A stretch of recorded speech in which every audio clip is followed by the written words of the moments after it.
when I was younger, while in high school, I could remember then I wrote a poem titled Africa, the Mother of the World. You know what actually inspired me to write that poem is because I noticed that most of the countries in the world suck from Africa.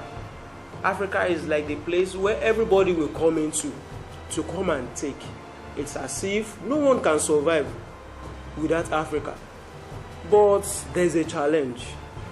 It has been seen that people come to take from Africa, but Africa is the least developed continent in the whole world. This is one of the things we'll be discussing today on the show. Ladies and gentlemen, I'm still your regular host, Onigbinde Raphael. On the show today, we will be discussing this with a professional administrator and a public analyst. Ladies and gentlemen, join me to welcome Mr. Olutayo Fashipe. You are welcome to the show, sir. Thank you very much. I'm happy to be here. Thank you, sir. Sir, I would like to ask you, why do Africa need to borrow?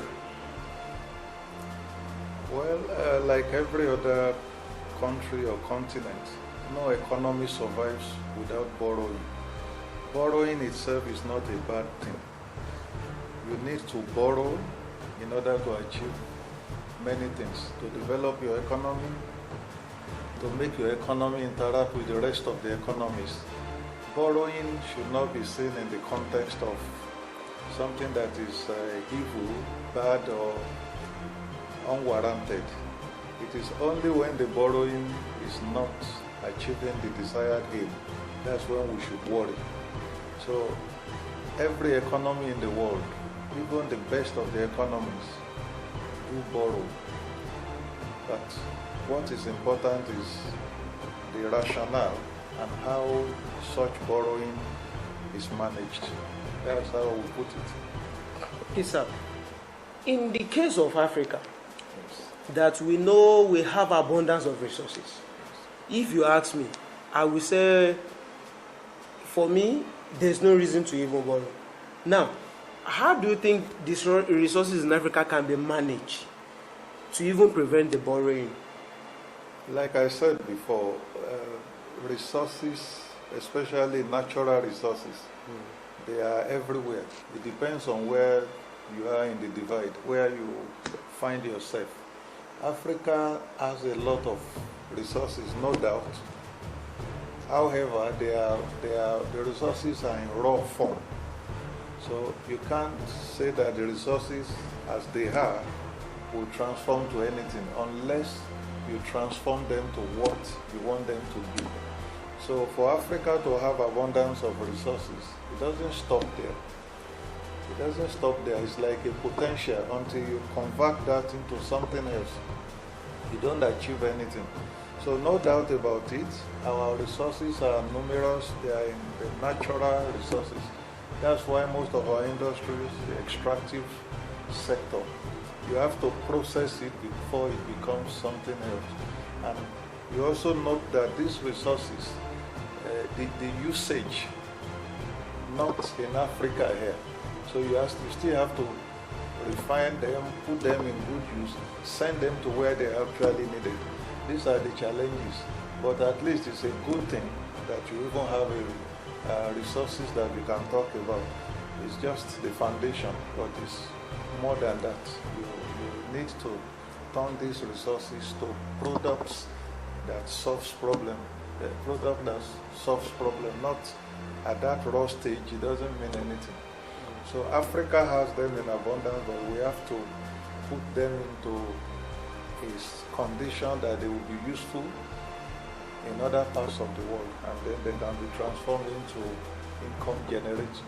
Okay, sir. Like you said Africa, we have abundance of it, and we have it in raw, and we need to do some refinery. It needs for it to become the perfect thing that we want it to be. Yes. Now, the thing is it that we don't have those experts that can make use of those raw products to meet the demand that we want? and also meet the demand that the world wants, that means the outside world will come to get the raw, and if possible, the one that have been refined already, they can also get it from Africa. Well, talking about expertise, we didn't get to this stage we have now overnight. Before it was worse than this. Now we're in a stage where we even know that this thing can be beneficial to us. 200 years ago, these resources were just there. People came, they identified. We didn't even know they were useful. So we have gotten to a stage now that we know the resources are there. As for technology, as for expertise, we have people now who are in the best position to turn these resources around to something better. So we don't have problem with all that. The challenge, I may say, we have is that technology itself is not static. So whatever you know now, to transform that resource into something more useful. What you knew last year, you cannot vouch for it now that it is still what is in vogue. So we have this challenge of closing the gap. The developed world, they would have gone like 1,000 miles ahead. And so we have to move with the technology. We have to move the way the technology moves. So it's not that we don't have, but I may say being up to date is still a challenge.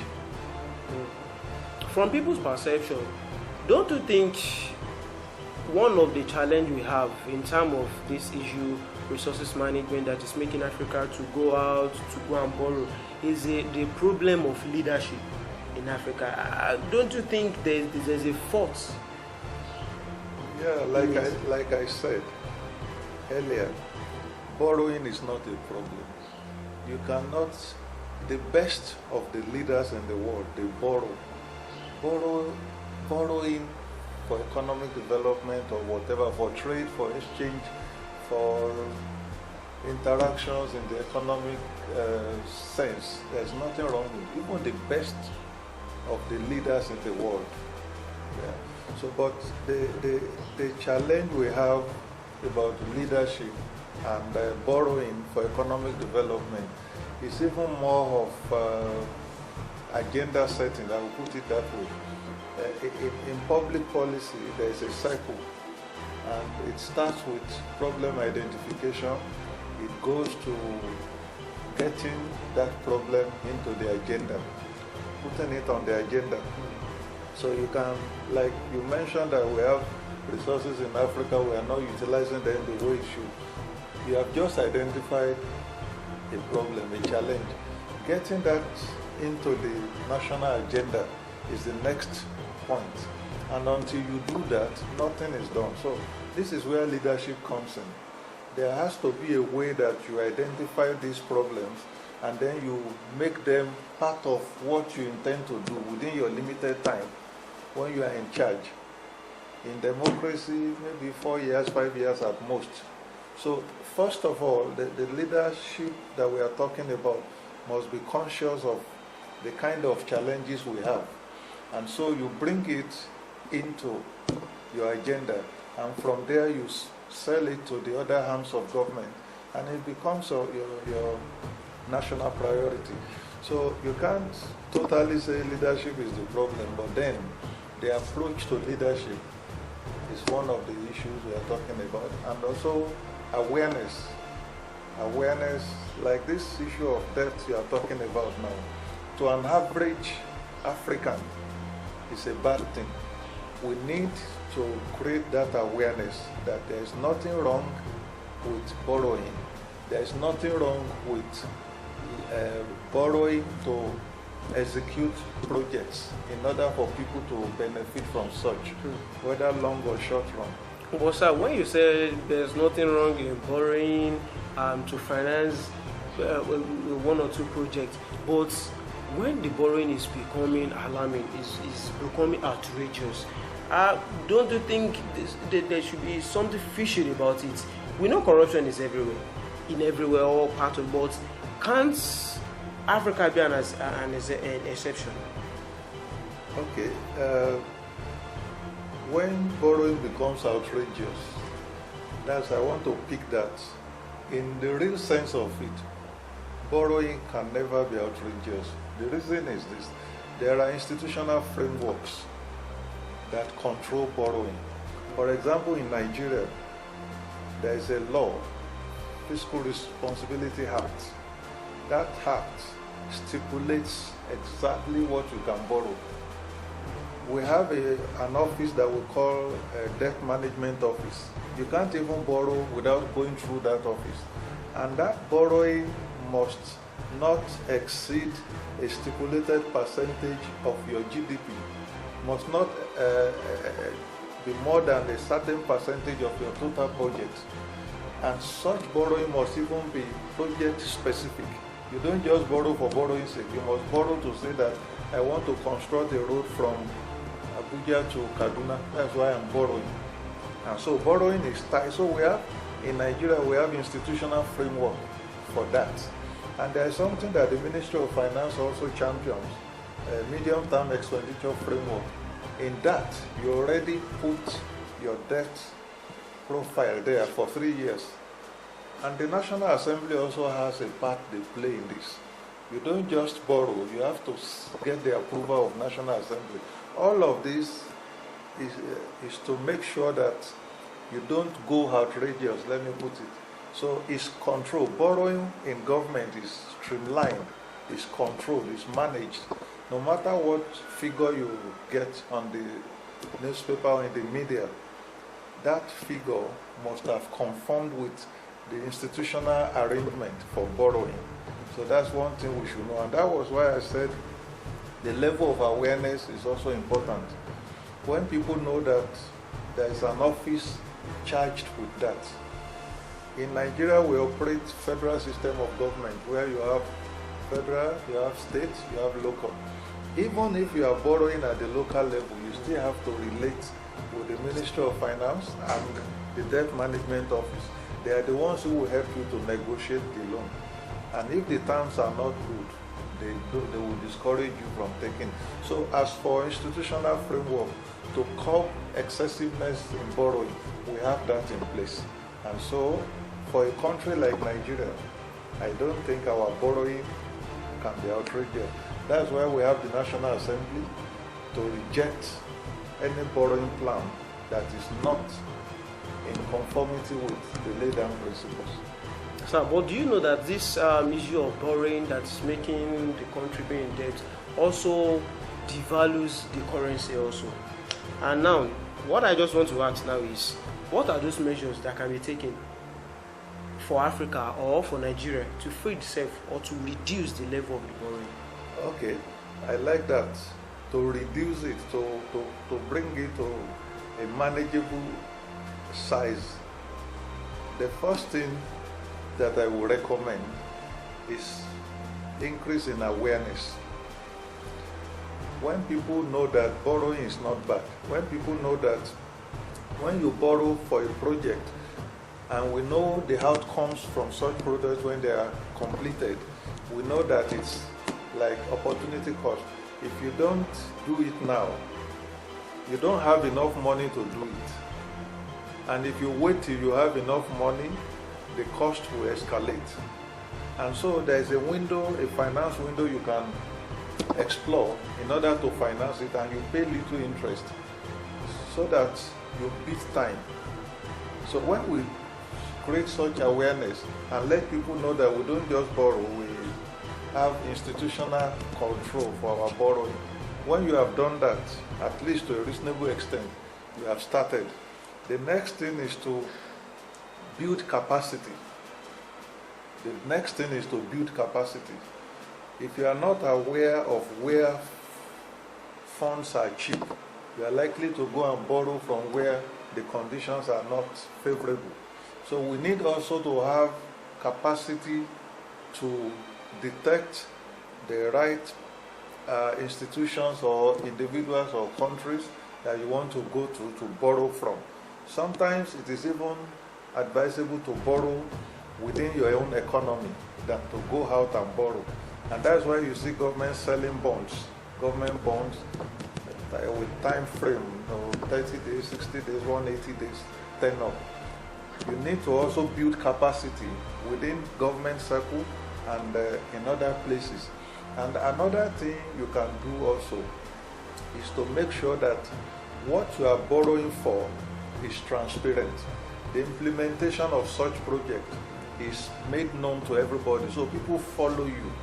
Let's know how much you have borrowed, how much you have assessed to date, how much you have disbursed, the stage of completion, and what is.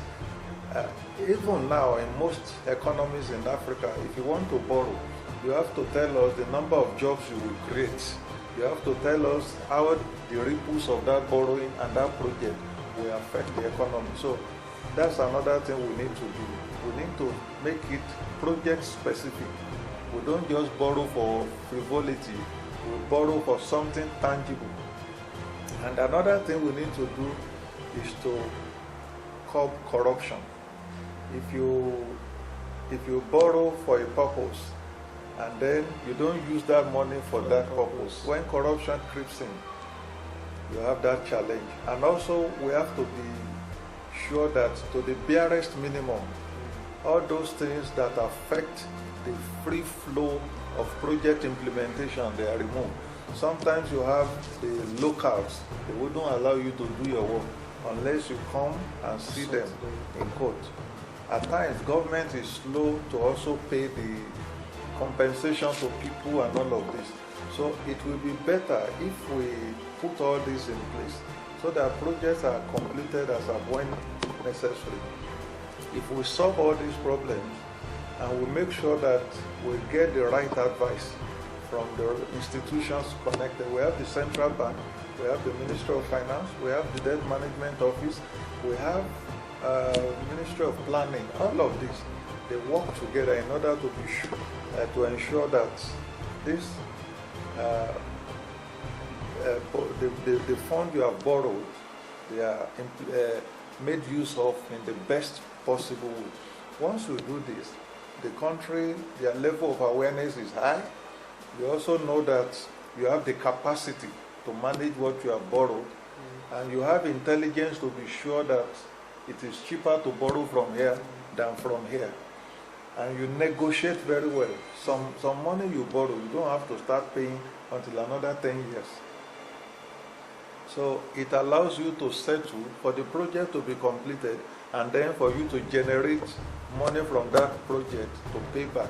So these are the things that you must negotiate and know about. Well, it's been an amazing time with you on the show, sir. Thank you so much for sharing light on this topic. We hope to still have you some other time. It's my pleasure. Yeah, ladies and gentlemen, this is where we draw the curtain of the show today. It's still remaining your program, Talking Point Show. See you next time.